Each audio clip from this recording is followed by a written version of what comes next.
Greetings again, System Searcher here, to tell you a bit more of what I've been doing over the last week or so. Above all else, I spent it properly working out the ship movement and traveling system, FTL transportation between different solar systems, ensuring that float point imprecision doesn't cause planets to wiggle out of oblivion, and a few other things related to all of that, such as, for example, lighting. Well, let's get started! First of all, even though I made this system last, let's take a look at the fake celestial body system. It's a little bit difficult to explain what it is or why I had to implement it, so give me a moment here.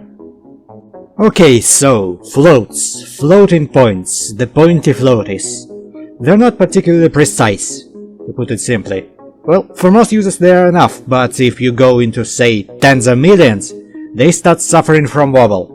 The number starts oscillating between closest to its values, which, as you can imagine, is a bit of an issue when it is used for things such as, say, positions of objects, since that means that if you fly off far enough away, the planet you're looking at will start, well, wobbling wildly in a range of hundreds of meters. There are many solutions to this problem, but one I ended up deciding on is this. First, when you get outside a certain range, the celestial body gets hidden. Then, a fake version of it, with its mesh but none of its data, gets spawned into a space centered on the player's ship, at a position directed towards the real object but clamped to said range. And then, to preserve the visual component, the fake gets scaled down based on distance of the real object from the ship, thus making it seem like it's still getting further away, all the while the fake is just kinda floating there right in front of you. It just gets smaller. It worked quite fine, if I do say so myself. Yeah. This. So, my first implementation was a bit of a wonk. The fake is supposed to be essentially rolling around on a fake sphere around the player, but with how I've done it, it was instead doing it on what's basically a cube. Thus, the weird wobbly effect when it gets to the edge, and gets stuck. No matter, I ended up fixing it by calculating the direction of the real object instead of merely grabbing its real position and then just multiplying it by the faking distance. Works like a charm now. One other thing that took a little bit to figure out was light from the sun, and lighting in general. In the end, I ended up separating the actual lighting component from the sun, slapping it into the center to preserve its positioning, and then just made it so that the sun is always aiming at the player. Which means that the sun is constantly rotating, but it shouldn't be too noticeable, eh? Hopefully. Worst case scenario, I have some thoughts on how to rework it not to do that. Still, ended up looking quite pretty.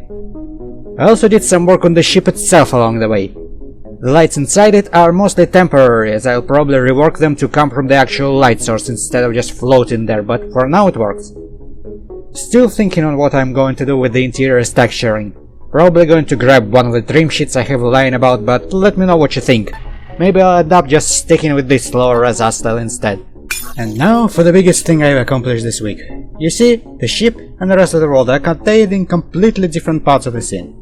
The ship is constant, eternal, remaining there through thick and thin. The world, however, gets swapped in and out depending on the situation. For example, whenever you travel between solar systems, which is what I've accomplished this week. When you press this button, the ship starts accelerating to warp speed. When it's finished accelerating, the entire world gets unloaded, and the game begins loading the new solar system. Once it's finished loading, and once a certain timer has run down, depending on which happens last, the world gets placed onto the world and the ship decelerates, thus completing the FTL transfer. Ironically enough, the asynchronous loading system was quite simple to implement. The bigger problem I ran into was making sure that all references to the old world get updated when it gets unloaded and new world gets loaded in, otherwise the game would explode violently. Lost an eye that way I did. I also did some work on the audio system. Made a genericized way of conjuring sound effects into existence, except doors, because doors have to door independently. And also the FTL engine, which will probably also happen to the reactor and such. Well, I guess that the new SFX system will end up being used more for one-off effects such as footsteps and interface sounds. Oh well. In spite of how little I've said today, it's been a deceptively productive week.